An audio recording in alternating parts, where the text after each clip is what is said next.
And we are back with another Monday preview. Guys, we have Liz and Christine from Double Defense Podcast. Thank you so much for coming on and talking about the Rangers with me.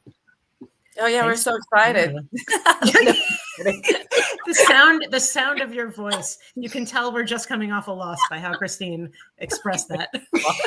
I'm the optimistic one too. So it takes a lot. It takes a lot for this one to start getting nervous about our team, and I think she's getting there. No, I'm not worried. I mean, to be fair, Steve's worried though. A lot of things have happened. You guys have had a lot of things this weekend. A lot of things have happened since yesterday, or since Friday, and they keep on happening. So yeah, and we were talking about this morning. We don't think the changes are necessarily done yet. Okay, what do you so think? To recap, look, we woke up Friday morning. There's been a couple weeks of rumors with the Rangers on trades. They were talking about trading Kreider and Trouba, and then it happened. So you wake up Friday, and then the rumors got hotter, and within an hour of like the flaming hot rumors, it was validated that they traded their captain, Jacob Trouba, over to Anaheim. So he's closer to us. So that was our thing. I'm like, well, we'll be there to comfort you. And I was like, just don't kill our team when you come back, because now they've got Gudas and Trouba. I'm terrified to play Anaheim. Yeah, the Ducks are just looking to steamroll everybody. So that'll be a curious team to watch in the next month or two with both those guys on the team and how well that they're playing. And then probably 30 minutes or within the hour after announcing the trade to Trouba, they did announce that now that they have the money, that they re-signed Igor, of course. And then I did not realize this, but Igor's wife was about to have their second baby, which she decided to have today, which is why he was not playing in this game. And it was Jonathan Quick, who unfortunately did not get a win. It was so close. I mean, it was close for a little bit. Jonathan Quick, by the way, is 2 wins away from hitting a 400 milestone. So it's like Jonathan Quick alert, it's like the Rangers are doing everything that they can to make sure that he never gets to that number. Like right now. Yeah. So. and all of that to say, there's been a lot of changes this week. They are captainless. And the rumors are still not done about who is still left to potentially be traded. I think at this point, I've heard every name been mentioned as somebody on the Rangers who may or may not be traded. So I guess the next week we'll see. And the fact that they lost this game, I think, is only going to accelerate whatever is going to happen. I mean, the game was a good game. So, I'm a proponent. Look, so Angela, look, we're talking with you, and you're a fan of a team that's You guys are. We're very bad. I was excited to kind of talk to you about today, just because we're spiraling down, the rankings and stuff. But you're kind of just a dedicated fan to a team that's rebuilding. I mean, I don't even know what the word is if you've been doing it for a while, So, I mean, but you got to be that's the thing. I'm a fan whether they win or lose, Same. But it's hard. It's hard. I'm just watching. I like to watch social media in the comments and people flipping their lids, over things. And I offer usually gift hugs, so because a lot of people need them. But how do you deal with, so when your team's playing and you see them kind of doing their best and they don't pull it off, how do you feel when you see those games? I haven't seen that for a little bit because we're just genuinely bad right now. It's been a hot minute. It was definitely a struggle. I'd say it's at least been 2 to 3 seasons since I've seen that sort of thing. Now it's just a straight up, we're not good. We're in the James Hagan Bowl at this point. But it's definitely frustrating. There were definitely some trades, probably right after the 2015 Cup, that were kind of just this is the start. This is the beginning of the end. And it was a very slow drop off, and then it just.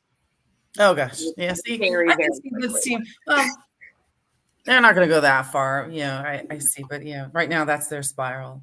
I don't think that you guys will go super because I feel like, or at least my observation of the Rangers is like, you guys have shuffled around big pieces before and still without like completely tanking. Yeah, no, I don't expect that to happen. Yeah, either. there's too many big names who are, they're paid the big bucks. It's a major hockey market. So I don't think we're going to, completely wind up on the bottom this year, but it's just not looking great. These are tumultuous times. I'm the optimistic one. This is the counterbalance to that. Christina's always like, oh, everything's going to be fine. I'm like, why do you think that? What makes you say that? Oh, that's me and my dad, where I'm just like, maybe it's fine. And he's like Peter Mrazek just got hurt last night or yesterday's game against Winnipeg. And I was like, maybe it'll be fine. It'll be okay. Like Bloom will come up. It'll be okay. My dad texted me, we will not win a game until January. And I'm like, you're probably right, but I'm going to be positive. Well, if it makes you feel better, obviously the Rangers and the Blackhawks play tomorrow. Yes. Many teams look great against the Rangers. Yeah, many teams look great against the Rangers, especially in the first couple of minutes. Like that's, second period especially. Second period, third period. I mean, a lot of teams seem to come back. So just watch out. 3 minutes left. We're all on fire. Yeah. We always do a theory about when does the Rangers bus turn up. Sometimes it turns up maybe 10 minutes into the game. Sometimes it leaves for a little bit in the second period. Sometimes they're stuck in traffic and actually the bus never comes.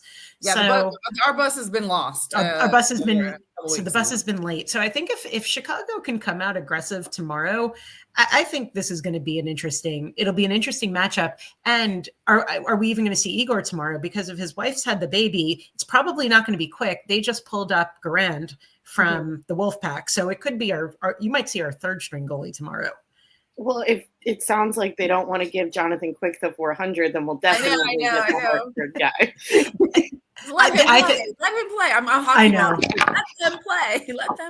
I think they should let him play. I think the Rangers have had their struggle has been defense this year. And, there were a couple of not great goals in that game, but also the Rangers have just played terrible, terrible defense. And that's not that leaves any goaltender with a ton of work to do. Yeah. Today's game, I mean, it was fun to watch.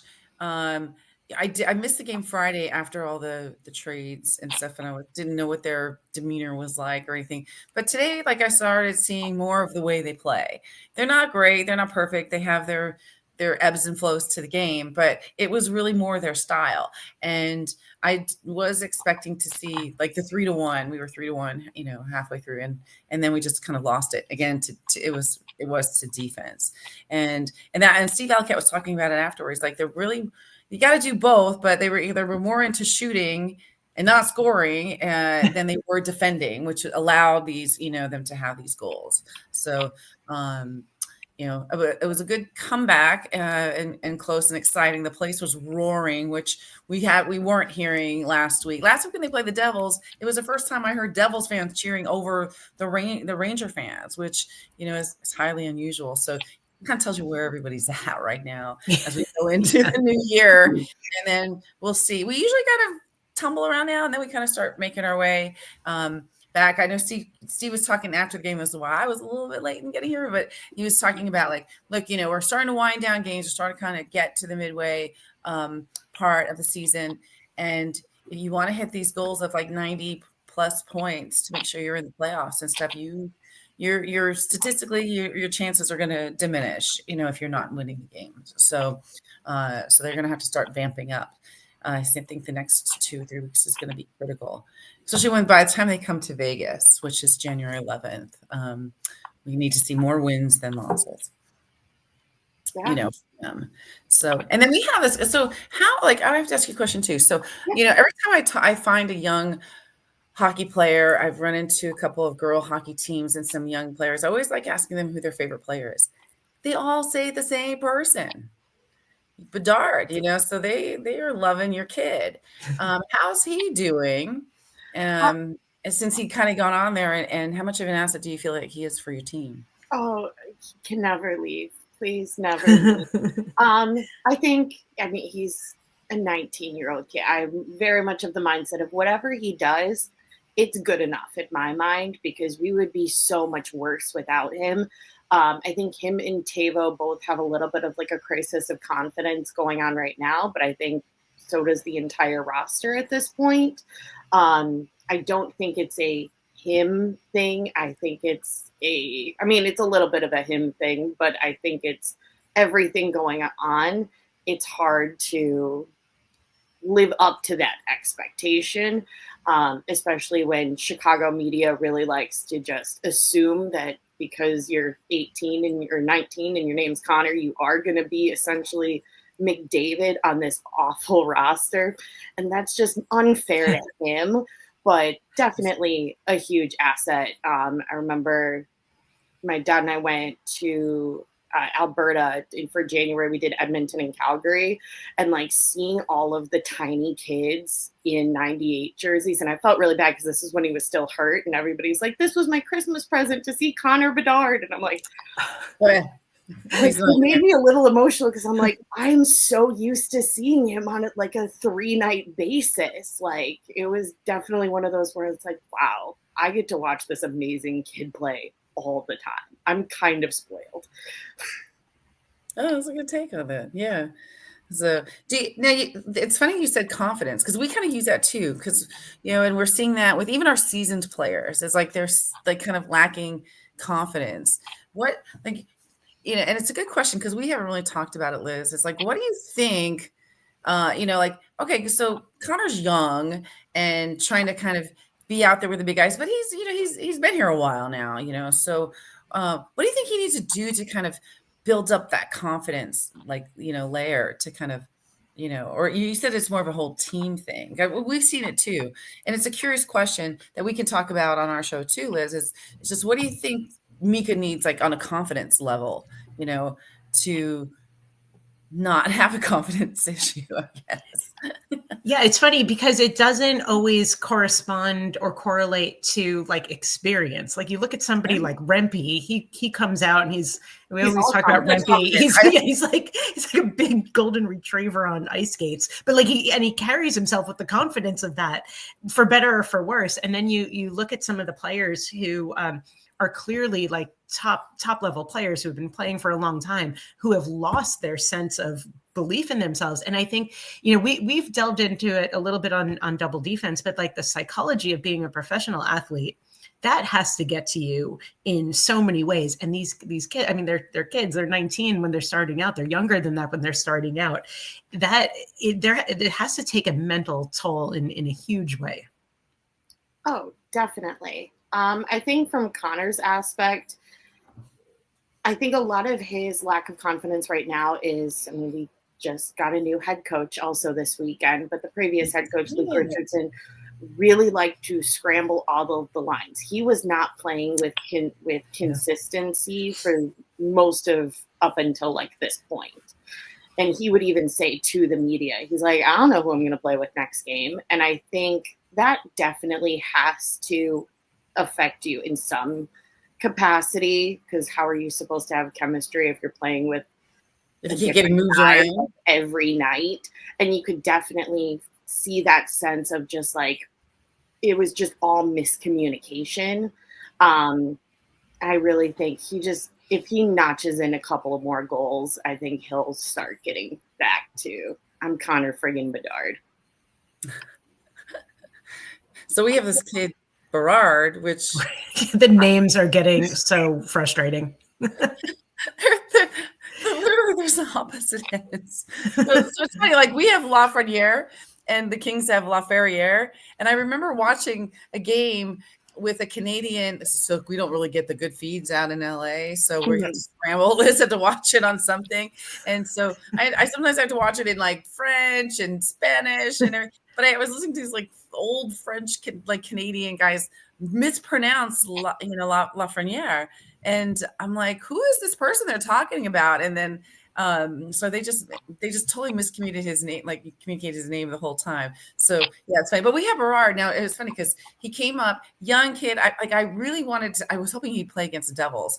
against, the Hughes guys. So, because I think he matches their energy when he plays. Because he came out on his first game and he got an assist. He was all over the place, and then scored the second game. But each game he got wrecked. He got dinged up pretty hard, and by the third game he was injured. So this poor kid just got an initiation to NHL like hard. Yeah. But I want to see him come back and play because I feel he's got that kind of energy as all these younger kids, and I'm curious to kind of watch him play because that's when I see him, I think of.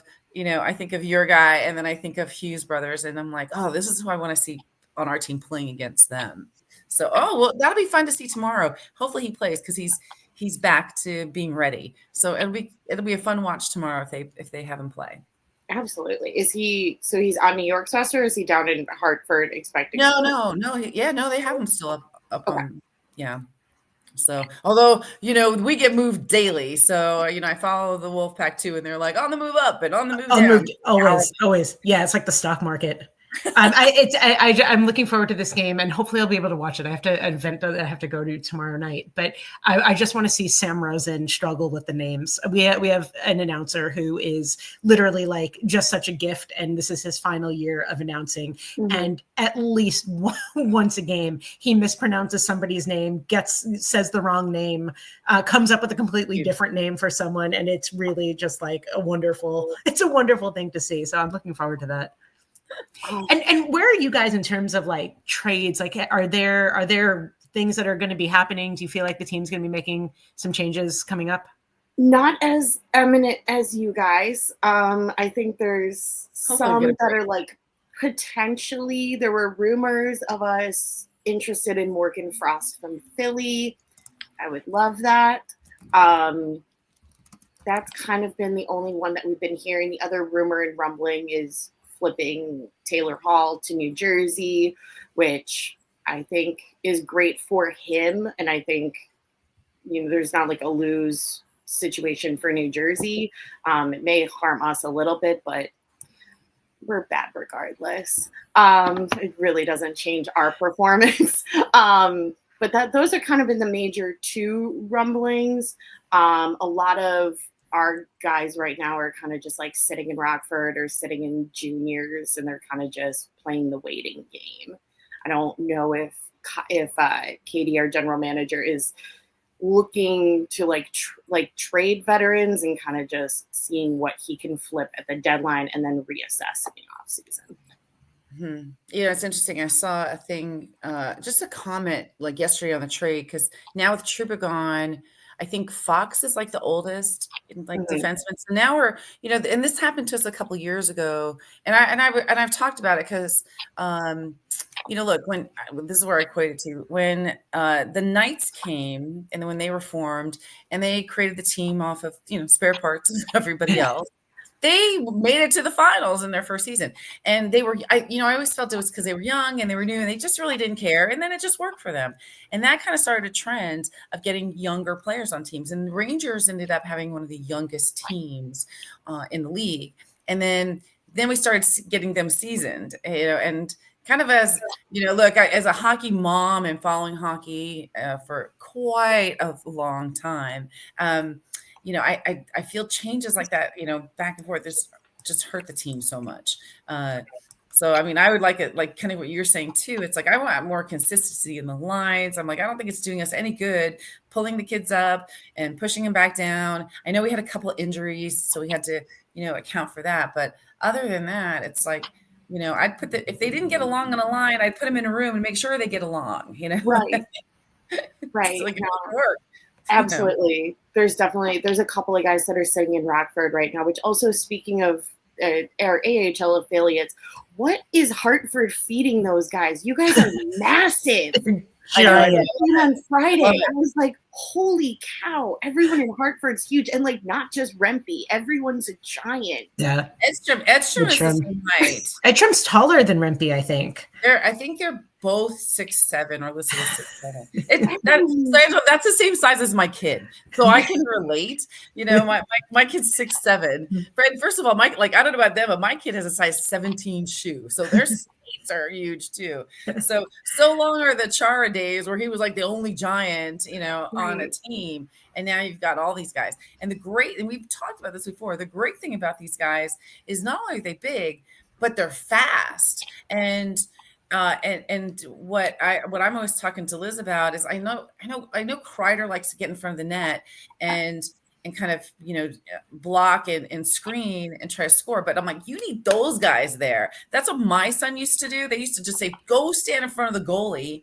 And then you couldn't see around them. And then he would finish it off. They called my son the finisher. And so I'm like, that's kind of what I want to see them do, use these guys more for, because they can score, they can skate. They're good on all. My son wasn't fast or anything. And so it's good to see a really tall, big guy be fast and be able to do all the things they need. It's like every skate stride is like three of like Panarin has to do three little steps in order to make for one Edstrom skate. Plus they have a wingspan of 10 feet. That's what my the kids used to say about my son is when he would stretch his, because not only they have long arms, but they have longer sticks, so they can cover half the ice if they did it right. So yeah, they're good. Yeah, and I like that Edstrom stayed. So he's been doing well and playing, and then if they ever get Rempe up where he's not a center for a fight, and I don't know, there is risk of that now. We don't have Trouba because we don't have any brute force on our team. Right. That'll get to them, But what I do like about the Rangers this year is they're not afraid to step up and throw a couple of punches regardless of who it is. I think we've seen every Ranger player get into it at some point, including both goalies, at all time. They don't mind standing up for themselves, and I think that's nice to see. When Igor gets mad and starts windmilling people, it's my favorite thing in the whole world. It's my favorite thing. I just do it all the time. So he's good. So it's all good. So how long have you been into hockey and kind of following your forever? team? I think my dad would not allow me to not be into hockey. Did you learn it from your dad? Is your dad just as much a fan as you are? My dad's a big hockey nut job. We're both nuts. So I just learned it from him. So it was kind of just there was not a point in my life where it wasn't just soul consuming. It was also just very cool to be a kid, and it was absolutely dead. You could count how many empty sections in the 300 level to see it grow. But yeah, it's always been a thing. Yeah, that's fun. And so when I was younger and I was living in New York on Long Island, I started off watching hockey, being an Islander fan, but I always had a thing for the Rangers, probably because Ron Duguay was really good looking and John Cena. So there were people I liked, but it was funny. I always tell people I was never allowed to go to the games unless I went with my dad or something. I did not live very far from Nassau Coliseum, so I could go to the Islander games, and that was fun. Back then, in those days, Mike Bossy was hot. I mean, the players were hot, and it was fun, and they were winning the Stanley Cup. So that's and the Olympics. And that's kind of how I got into it. And then had my kids who've played hockey, and my son is, my whole family, the rest of my family is, they're all Kings fans. And so in growing up with my son, so I don't know if you had this too, we were competing teams, so I would the Ranger game I had season tickets, and the Ranger game would always be our game. But literally I would walk in, he'd be 8 or 10 years old and total smack talking everybody as we go in. They're like, yeah, she's a Rangers fan. We're going to lose. And he'd get everybody riling at this little kid level. But luckily the Rangers usually won. So I never had to do a walk of shame back. And fans out here, they're mean now. So we take over the arena, and then they're just mean. They'll start, they definitely bring up losing in 94. I mean, they just bring up everything. And I'm always stop yelling at us. We're not your competition. We play you 2 times. I have a Chicago question for you. So Christine and I have been to a fair amount of away Rangers games. And I think whenever we go, it's at least, I would say, 30 to 40% at minimum Ranger fans who have traveled to go see the Rangers play, or the fans who just happen to live in that city. When the Rangers play in Chicago, is there like, what percentage of blue jerseys do you wind up seeing at that game? At least 30%. At least 30%. And I'm always with my mom going to Ranger games because she's not like a big Ranger fan, but, and Christine, I was telling Liz this earlier, but she just kind of grabbed on to the concept of Henrik Lundqvist. And so she just decided. As a concept, I love that. Here's to the New York Rangers. She's like, as a hairstylist, seeing this moms love him. Hair, that's it. This is my team. She's also a diehard Yankees fan. So that sort of compares. She's like, this is it. And I'm like, okay. But she always makes the joke that she thinks Yankees fans are also Rangers fans, and Yankee fans are notorious for traveling no matter what city to go see their team. So they're like, yeah, it's the same fans. Of course they would travel. No, Ranger fans travel everywhere. Oh my, yeah, I'd say about 30%. And a decent amount of them, I would say, are Ranger fans here and not necessarily traveling from the East Coast. Right.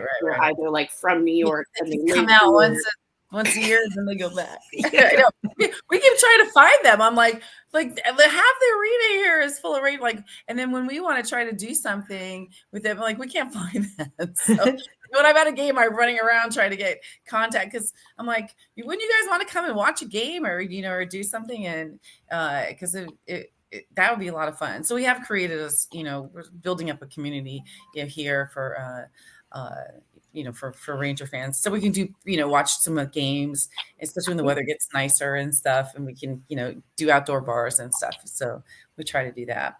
Yeah, and I love that when I watch the games too. I've noticed over the couple of years for the Ranger fans, and I want to see if you notice it too when you're watching your games, like in that you can hear your fans. So I love watching the games where they're traveling, and there's just enough people where you can hear. You can hear the fans. Oh, gosh, I think my favorite was during later dynasty eras when other teams would restrict Chicago fans from going because they didn't want a sea of red in their 100 level on TV. Florida, the Hurricanes do that. Carolina, the Hurricanes in Florida, where they were banning sales of tickets. They were banning fans from wearing jerseys. I mean, there was all kinds of restrictions. Like, it's the fine print on the tickets. It'd actually be fun to kind of read some of these tickets, see if it's still there, and that they just enforce it when they want. Yeah. Yeah, I'm like, I love that I live so I don't want to go to Nashville, but I love that just by me existing as a Blackhawks fan, I live rent free in your head that you have to restrict me from buying a ticket. That's flattering. Yes. And it never works. So when they put those things on there, like, there's still tons of people from the other team, which is you just sneak in with like a jersey. Oh yeah, I remember getting restricted.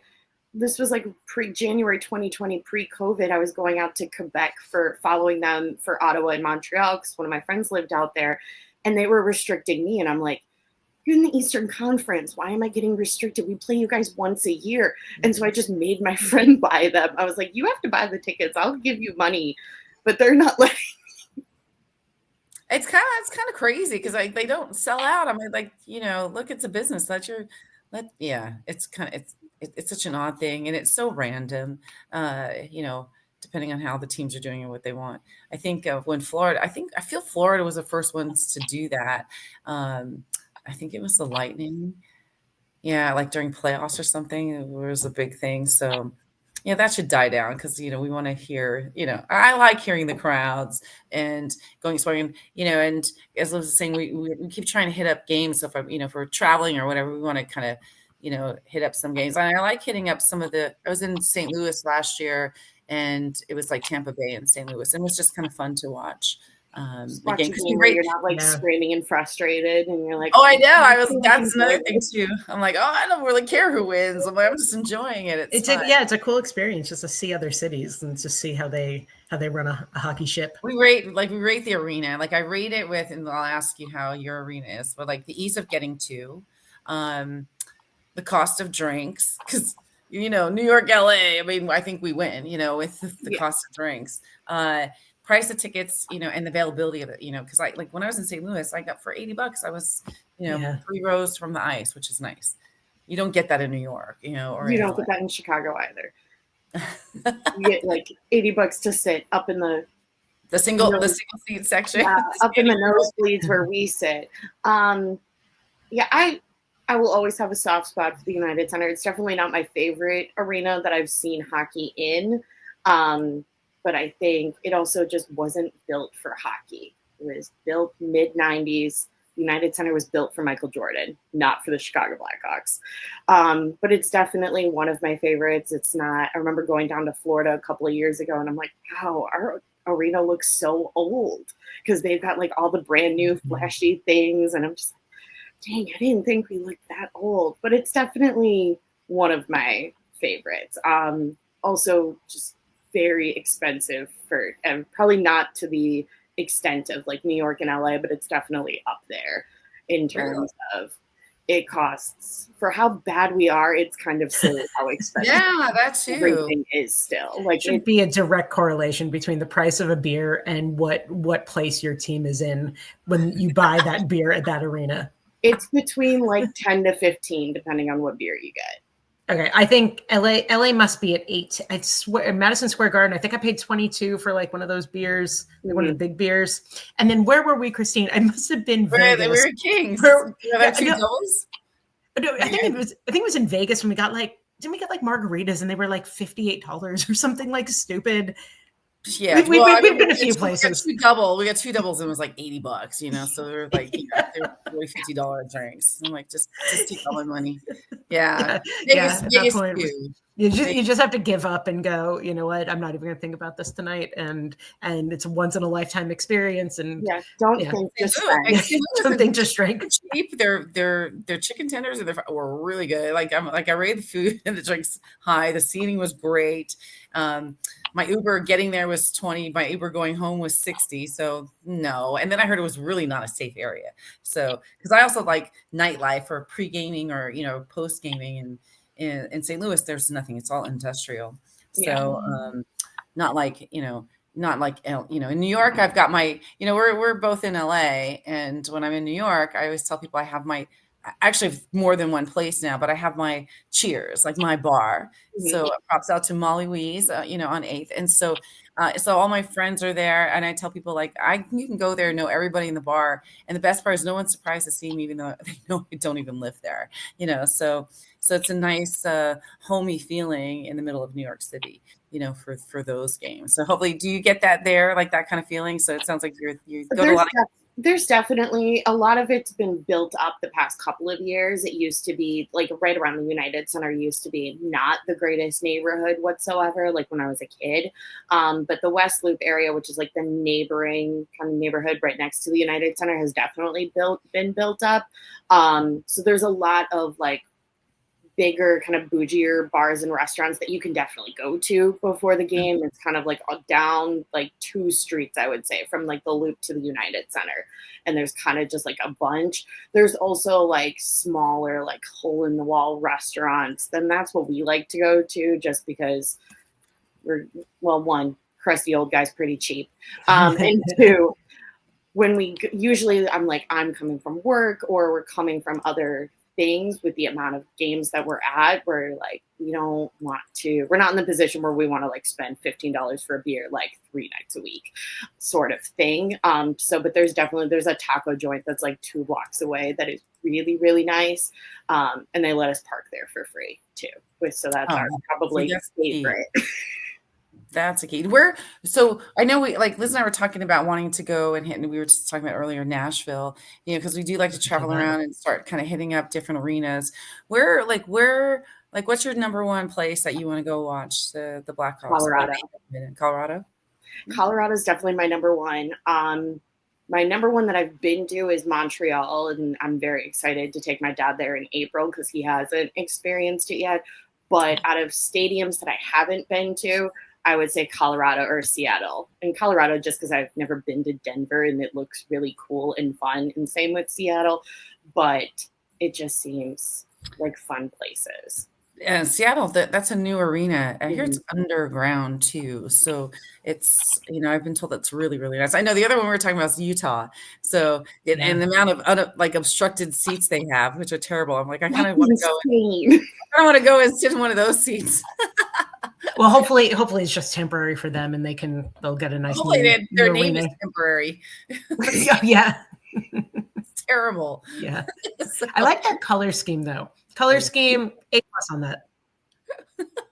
And they're not doing too bad. So, so that's fun. Yeah, we wanted to kind of hit up Utah as well, like for kind of our next, few adventures to see, where that brings us. And all the Canadian ones too. I haven't, been to Toronto, but I haven't been into the arena. So I have been to a game in Winnipeg, and I will tell you, it is so cold in Winnipeg. It was minus 40 degrees when I was there. But the good thing is, depending on the hotel you stay in, I did not have to go outside to get to the arena. There is a complete underground tunnel system that has all kinds of bars and restaurants, and this huge walkway. So you can transport quite easily under the arena, and it was very fun. It was not the most modern of arenas, but it was really fun to see a game. And it wasn't the Rangers; it was Winnipeg. I think they were playing San Jose Sharks years and years ago. That was a good time. San Jose is an interesting one too. I was there a couple of years ago. The arena itself is super nice, but the city's really boring. But the arena itself is good. Yeah, Edmonton's got the same layout as Winnipeg, where you can kind of just do tunnels, and that was fantastic. It wasn't negative 40, but it was still pretty cold. But good to know about Winnipeg, because that's also on my list. I fingers crossed would like to see a game in Winnipeg before Connor Hellebuck retires, because he's one of my favorites that will never be a Blackhawk, and so I want to see him in his element. It's funny you say that, because I was going to ask you now, kind of going back to players and stuff. Yeah. You had a choice, who would you want to see be a member of your team? Oh, gosh. Besides Hellebuck now. Yeah, that's never gonna. He's the reason that Winnipeg still has a team. I don't know, because I really got my wish during free agency this past year with Tavo coming back. You can think about it. I know it's a fun question. There's going to be the question next. There's so many of my favorites. Because I don't even have an answer for my own self, because I just asked it. But it's an interesting question. Well, because I'm thinking realistically or unrealistically Seth Jarvis, because I think he's one of the most amusing players and just absolutely ridiculous. But realistically, what fits on the team, probably an Alexander Wenberg, who I thought was going to potentially sign with the Blackhawks, or to. I thought we were going to keep him. Didn't we? Yeah, we had him. We had him for 20 minutes, and it was great. My mom was so excited. She loves Wenberg. Also, he has great hair too. That's why your mom's into him. He is very pretty. Yes, that's very much why she's into it. Yeah, realistically, probably Wenberg or even Dawson Mercer, who the Blackhawks could have chosen in the draft that year and passed on him. So to kind of just rectify that. But unrealistically, Seth Jarvis, just because he seems kooky crazy. I don't know. I think you could use a really good, strong defenseman. His name is K'Andre Miller. You can definitely have him. You can have him. He's great. Super high commercial value, great hair.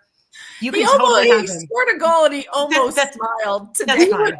We should have drafted him. He was on our short list. You can still have him. You can have two of him.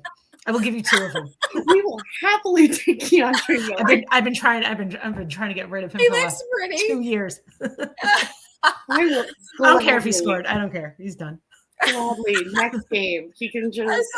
The way he was playing today, I texted Liz earlier. I'm like, look at him trying to play like he wants to stay on the Rangers. He was shooting and he scored. It was so funny. I mean, it was just funny because he's so melodramatic. He didn't even smile when he scored. He's very Gen Z. Yeah, Connor doesn't do that either. I forgot what retired NHL player called him out on it, saying that he was being disrespectful because he didn't smile or have any reaction. He just stared down the goalie after he scored. I was like, it's funny and let the kid have humor. That's what people are complaining about with the Rangers, and I see a lot of, they attacking. They're like, oh, what about Rempe now? And I'm like, look, I was kind of saying before too, when we were having this losing streak, hey, aside from him fighting and just being, like the puppy dog kind of, and he's kind of understrained, like his first season coming out, he was gangly, his arms were flying, he's taking down people, get penalties. Yeah. So he needs a little bit more control, but he's a good player. And, and as we were talking earlier, he's got confidence and he knows how to just have fun. So it's like, I'm like, that's what I want to see our guys have more of. Mm-hmm. Because again, when they're being interviewed after the game, it's like they're just all sad and mopey and really I think they all took speaking lessons from Mika, because I think they all had different tones, but now even Trocheck is like on the Mika level, of the sound barrier there. So it's just got to play better. We just got to play better. It's been really hard. They always look down. The hands are the heads down. Yeah. Well, that's perfect. That was actually my final question is, and you guys just get to pick one, because I know right now we're kind of wanting to pick more than one. If you had to label one thing that the Rangers are missing right now, be it like a type of player that's on the roster, a more like mentality aspect, what is one thing that you think that they're kind of missing right now to be more successful this year? I'll go first. They're missing not having K'Andre Miller on the team. That's what they're missing. So when they can get not having him on the team, they will be better. But he had all these shots today. Sure. Great. I hope he's listening. I hope he listens to this podcast. I hope he listens to our podcast. He knows how I feel. All of that to say, like, their defense has just been absolute crap this year. Okay. I mean, there's no ifs, ands, or buts. It is bizarrely soft. Mm-hmm. Trouba had like a little intensity, but I thought it was like kind of misguided intensity, like not smart playing, like just hard playing, but not smart. And the rest of the guys have just not. It hasn't felt like smart defense. Half the time they're not paying attention to what's happening. They're watching the puck go in the net. There'll be 5 guys standing there, but nobody's covering the guy who has the puck. Mm-hmm. So to me, it's defense, but I mostly blame Miller. Yeah, just to sentiment what Liz is saying, I would think, and I kind of am thinking more broadly with focus and consistency. And again, it's kind of more focused onto the defensive side, but it kind of touches everybody because, to the point, what you're saying is like, we're not seeing anything consistent. They have their moments when they're playing well, that consistency is lasting throughout the game. Well, it's never the whole game, we know that. And then the focus, and that's, I think when K'Andre took out Hedl a couple weeks ago, that's when they lost focus. We lost one of our best players because Miller plowed into him. That's our own player. Don't do that. They took him out for 7 games. It took him, yeah. Poor guy's had like 15 concussions. He almost got another one. Terrible. Yeah. And we've just had so much movement back and forth, which we've been talking about. So, I do agree that the focus is on defense, but I think ultimately within the whole team, I kind of see it as broader, just focusing and being consistent. I don't know why they can't stay consistent. Today was a good example. They came out, played well. They stopped playing well. And then they have this tendency to do this last minute rush that, like I feel like that's the way they're going to be playing the whole game, Right. Sometimes it's just a little too late in terms of. Exactly. I mean, look, they came back really quick, then they almost made it and it didn't work. And that's a common thing that they do, so I think when they kind of, to your point, what do you like to see is more consistency in the lines. I want to see a couple of that, just same lines and we, some of our unexpected lines are doing so much better, and it's like give them more time, like when they're playing well. And I think they were doing that today. When they're playing well, get them out on the ice and let them stay there. That's what we lost last year, is that kind of stuff. They kept putting, Mika and Kreider on the ice and they weren't doing anything. And right. I think like those decisions kind of cost us advancing further. Yeah. So we'll see, it's like, to get through the holidays or something, to wake it up. I don't know. Like, what do you said January, your dad's like, January is going to be the key date for you guys to kind of start. Yeah, once Mrazek comes back, we'll be okay.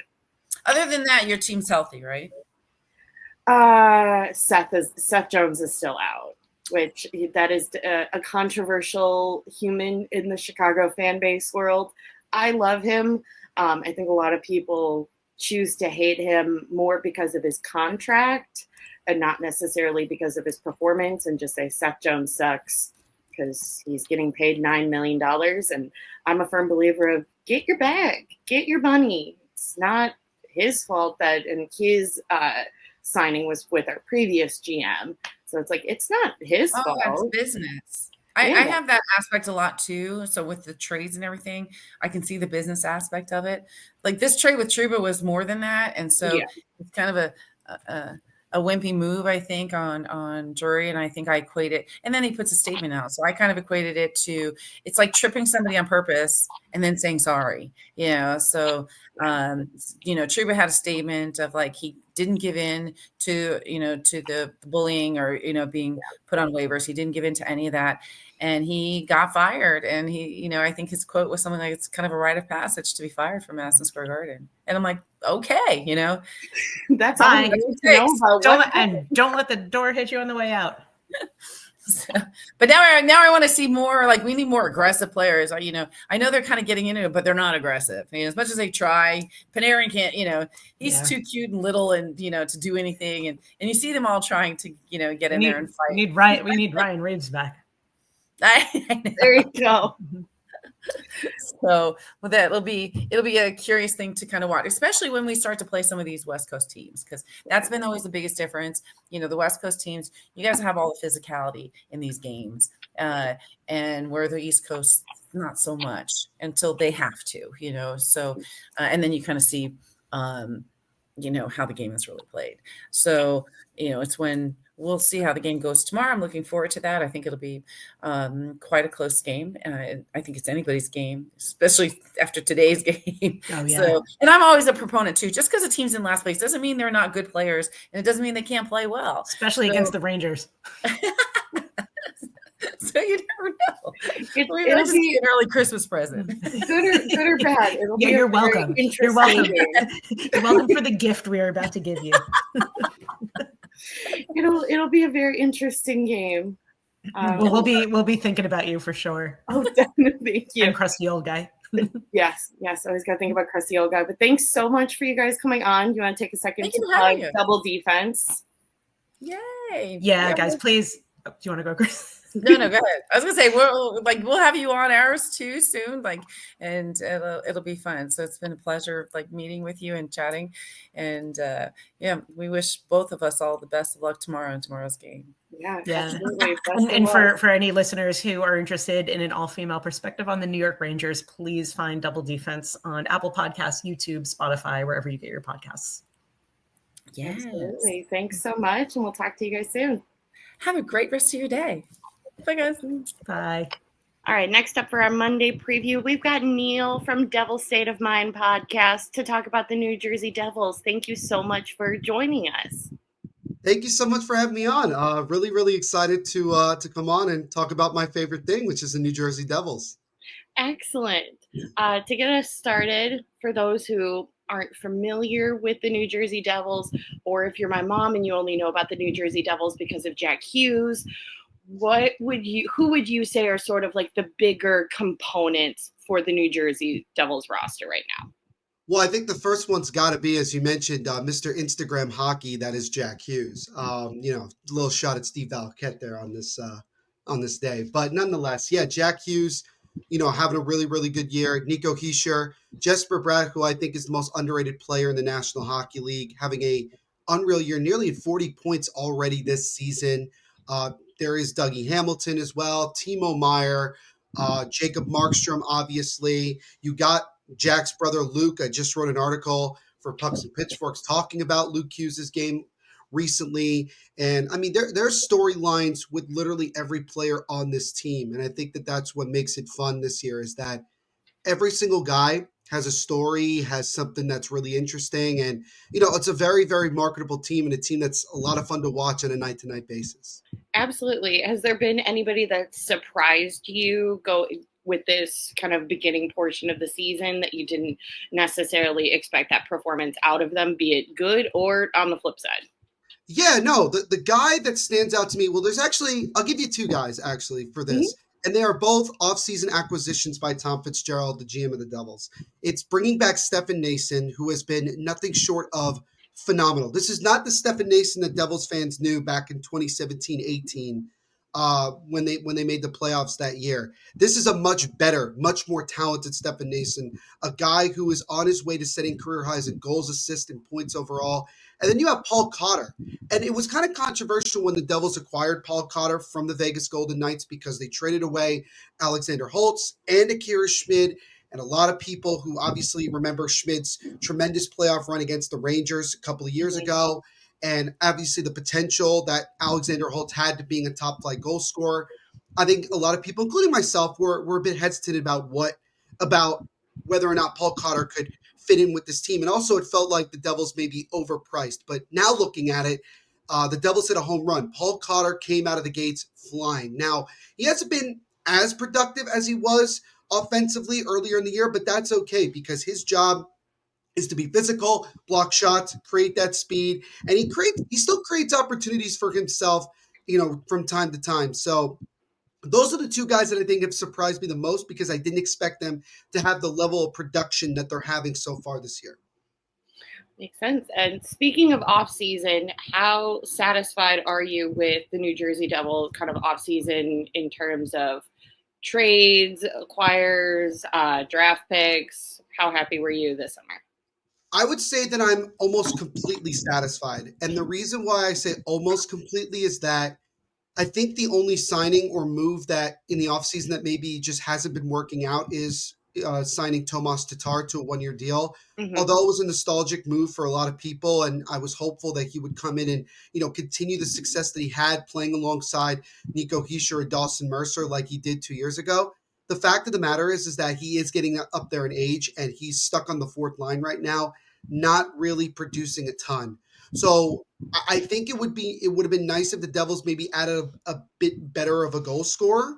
I understand that they were in the hunt to potentially sign Steven Stamkos and or Jonathan Marchessault in the beginning of free agency. And I understand that if they had gotten one of those guys, it would have been a lot harder to make some of the other moves that they ended up making. So hindsight is 2020, and it ended up working out. But overall, you cannot complain about the acquisitions. The big one, obviously, is Jacob Markstrom. And I know he's had a couple of up and down games, but when push comes to shove, he is locked in and he is playing as expected. Had a really strong game last Monday in Madison Square Garden against the Rangers, one of the Devils' most dominant wins of the season so far. And he was tremendous. And it's been great. And, like I mentioned, Paul Cotter and Stefan Nason have been beyond advertised, which is great. Getting Jonathan Kovacevic from Montreal was one of the most underrated moves because he has been really, really good defensively, has really been strong. Brett Pesce is a shot blocking machine. I was going to say, your guys' penalty kill is insane. I was watching clips of that against New Jersey, or not New Jersey, against New York.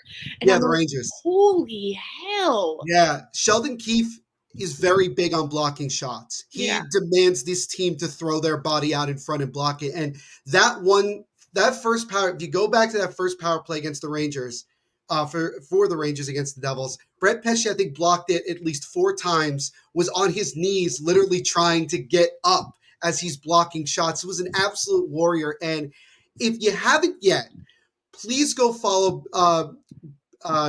Pesce's brother, Brian. I don't know if it's his brother or his father, either one. They awesome. The biggest Devils fan, like hype trait. He is awesome. Absolutely love interacting with him. And the Devils penalty kill has been one of the strongest points of this team. And that's not even talking about the power play, which is number 1 in the NHL right now at an over 30% rate. Overall, I mean, it's been great. And I forgot to mention, we talk about offseason acquisitions, signing Sheldon Keefe. I mean, he has been nothing short of tremendous so far in his short time here in New Jersey. Tom Fitzgerald has really, really redeemed himself. A lot of people were calling for his head after last season and everything that went wrong. And I knew that he was the right guy. I've been saying that since he got hired back in 2020, that this guy knew what it took to develop a team as good as the Devils have. And he's done great work. And he's definitely up. I think he should be up for GM of the year with the amount of success he's had with all the moves he's made this offseason. Excellent. Going back to the Thomas Tatar acquisition real quick, do you think you guys will flip him at the trade deadline? Or if you get an offer? Yeah, it's tough to say. I don't think we probably will. I don't think he goes for much value right now. If you look at last year, we started off in Colorado, really struggled with the Avalanche, then got put on waivers and was picked up by Seattle. Ended up actually having a pretty solid run with the Kraken in the second half of the year. And yeah, this year, I mean, it's been tough. And the only reason that he's playing on that fourth line is because, when you don't have Curtis Lazar or Nate Bastian in the lineup and they're out long-term with injuries, he's kind of forced to be down there. So it's kind of a tough spot for him, but at the same time, not really producing as much as we would hope. I don't think the Devils, though, will end up moving him because I don't think the value will be there. And the Devils are not in a position where they should be looking to maybe acquire draft picks and or selling at the deadline. If anything, they're going to be buyers at the deadline. The interesting thing is that don't expect the Devils to make any big move at the deadline, like getting one of the top guys that could be available. I expect them to get a bottom 6 guy or a top 9 guy, maybe a Taylor Hall, as I mentioned before. Please take Taylor Hall. Please take Taylor Hall. I know Blackhawks fans would have no issue with letting Taylor Hall. That's immediately what I was saying. It was like a week and a half ago when he scored the hat trick against Dallas. Yeah. I was like, this man is trying to create his own highlight reel to get sent back to New Jersey. And that's the interesting thing. I wrote an article about it. And a lot of Devils fans are very much against it, only for the fact of how things ended when Taylor Hall was traded to Arizona a couple of years ago. But the reality is that Taylor Hall knows New Jersey. He knows some of the guys that have played that are on the team right now: Nico Hischier, Jesper Bratt, and Jack Hughes, and Stefan Nason. So he has some familiarity. He knows Tom Fitzgerald from when Tommy Fitz was the assistant GM to Ray Shero. There's a lot of familiarity there, and he played in New Jersey, and this is a much better Devils team than when he left, for sure. Yeah. But again, it kind of goes back to that top 9. I think that Tom Fitzgerald, he spoke to Pierre LeBrun of The Athletic about this recently. He's looking for either bottom 6 help or top 9 help, adding a little bit of depth scoring. And there's been some names that are thrown around, like I said, Taylor Hall, Kyle Palmieri, again, another former Devil, Nico Sturm, guys like that. Frank Vetrano, which I think would be at the top of my list personally. Huge. With his speed and his play, I think he would fit in well. But yeah, I mean, overall, again, going back to Tomas Tatar, I don't expect him to get moved anytime soon. Makes sense. What is your prediction for the Devils, kind of going into the future for this season? Wow, I mean, I think my prediction is different than what it was at the beginning of the year. Okay. I think this team is capable of making a very, very deep run into June. And that's about as far as I'll go with it. Because I have a tendency to have really ridiculous predictions that end up completely backfiring. So I'm trying to keep it as very honest and as very balanced as I can. And the reason that I say that they can play as far into deep into June is because this team has found different ways to win hockey games this year. And that's so important once you get into the playoffs, because you're not going to have games where you're winning 5-1 or 6-0 or 7-4. You're not, I mean, every once in a while you get a crazy game like that, but 9 times out of 10, it is a drag out. It is a low scoring. You need your goaltender to make some big time saves, and you might only win 2-1, 3-1, 3-2.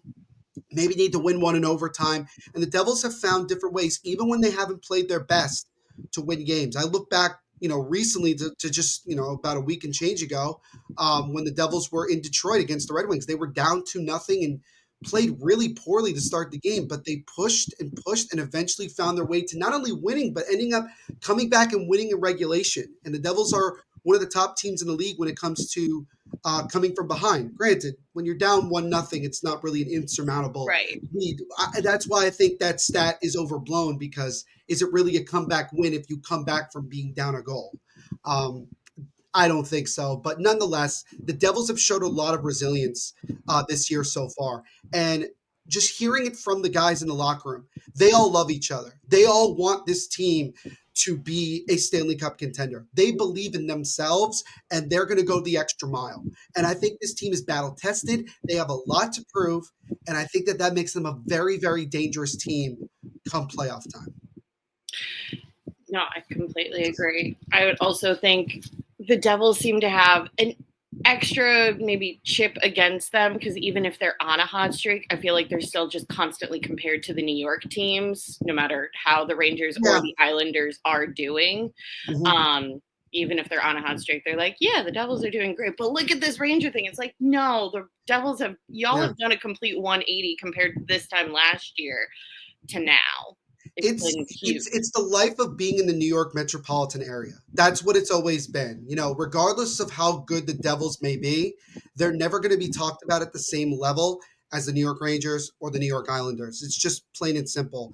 You know, with the Rangers, everybody's talking about right now, the Rangers are in free fall. They've lost 6 of the last 7. They're playing awful. Who's going to get fired, right?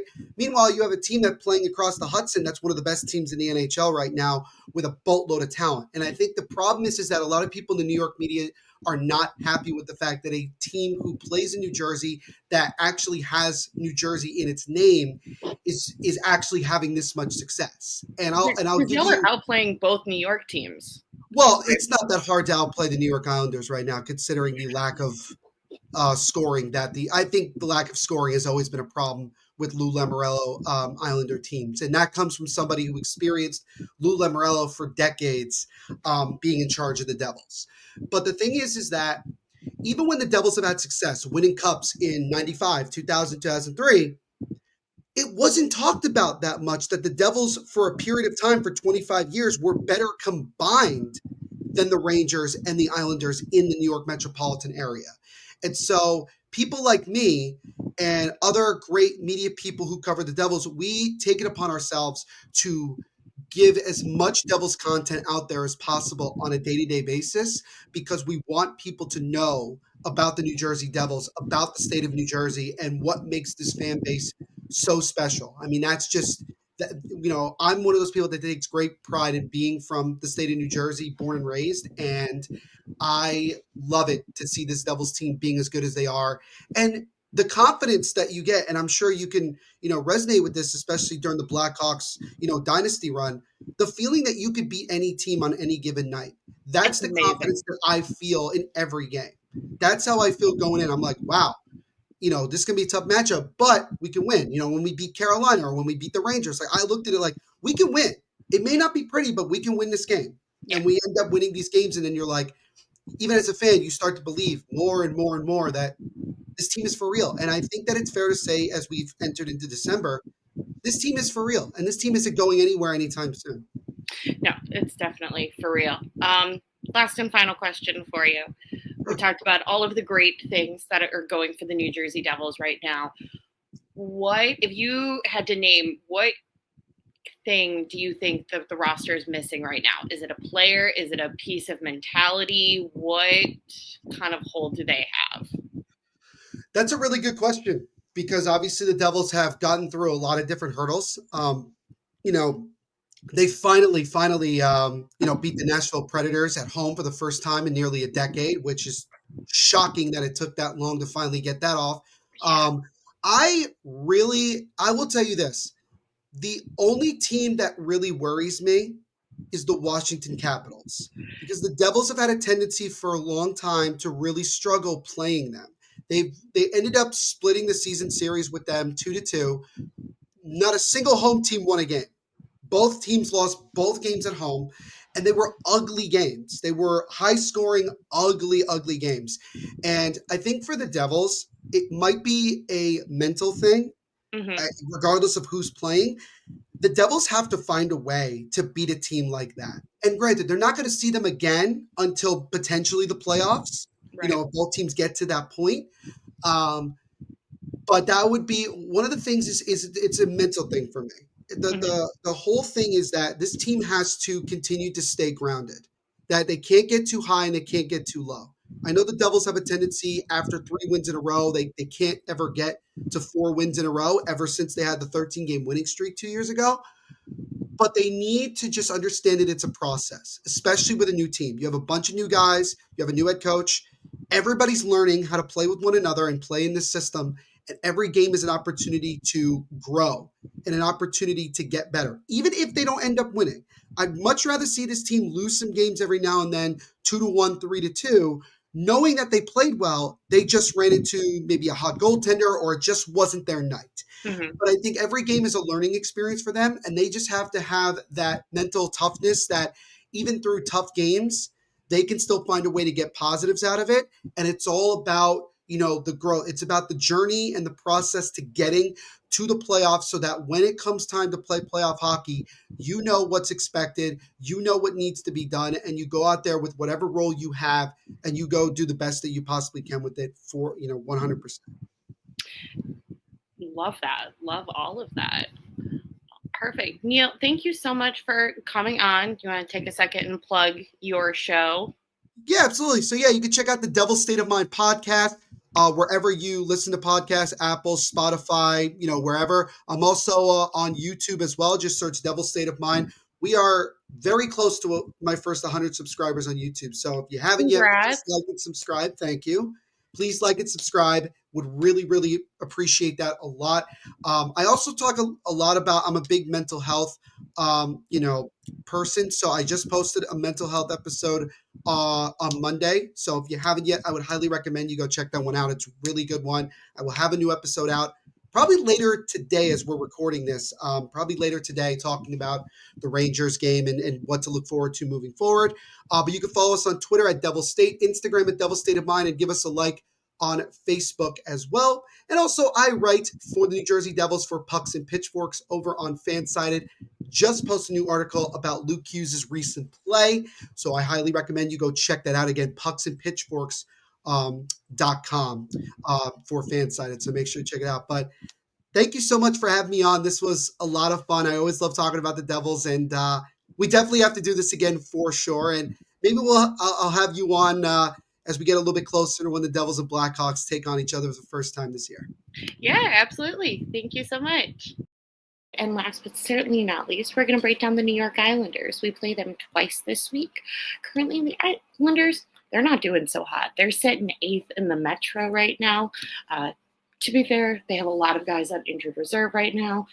Varlamov, Pelech, Duclair, Riley, Barzal. Barzal and Varlamov are definitely some bigger pieces that are out right now that's definitely affected the Islanders. Their goaltending tandem as of right now is Sorokin and Hogberg. Hogberg's been called up from their minor league affiliate because Varlamov is out. Typically, it is Sorokin and Varlamov as the goaltending tandem when there's not an injury. No back-to-back. We face them on Thursday in New York and then Sunday at home back at the United Center. We're finally back from our New York East Coast trip. No games in between. So both of us will play Thursday and then we play Sunday. Both teams have Friday and Saturday off to rest and travel. So who's to say goaltending-wise what we get, or even if Varlamov is back by that point? I would imagine it's Sorokin for the first game, and then if Sorokin is typically like Sorokin is, it will stay Sorokin, especially because it's not a back-to-back with travel.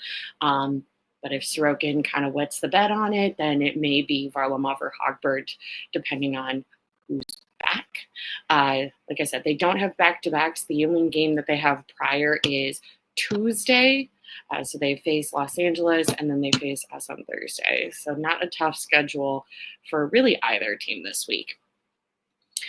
Their captain is Anders Lee. Some notable players for the New York Islanders for forwards include Matt Barzal, Brock Nelson, Anders Lee, and Bo Horvat.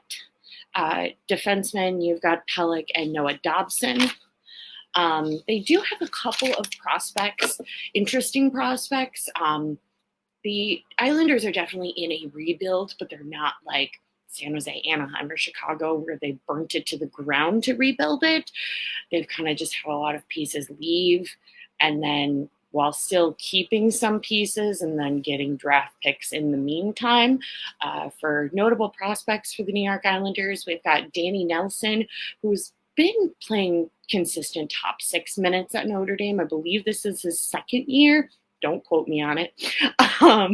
There's only so much I can know up in this noggin about other teams' prospects.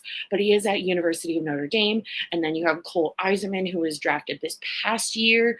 He was one of those that was projected to go number 2 after Macklin Celebrini, but then dropped quite a bit. He is at Boston University.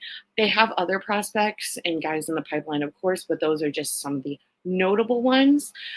Big thing with the Islanders is they're not awful, but they can't score. They have no one to put the puck in the net, plain and simple. They've got a goaltender who's absolutely incredible. Sorokin's one of those guys that's up, in my opinion, that is up there with, Bob and Shesterkin and Vasilevsky, are all kind of like at that level. The shame for Sorokin is he doesn't necessarily have the best players or even the most consistent players playing in front of him. Unless things magically turn around, I wouldn't imagine that they do make the playoffs this year. The Islanders are typically a last third of the season push to get one of the wild card spots. If they continue the way that they're playing right now, I imagine they miss the playoffs this year. But who knows? This isn't an easy game for us by any means, because there's no easy games when you're the last place team in the league. But we do play them twice. So it could be good, it could be bad, but it will be entertaining.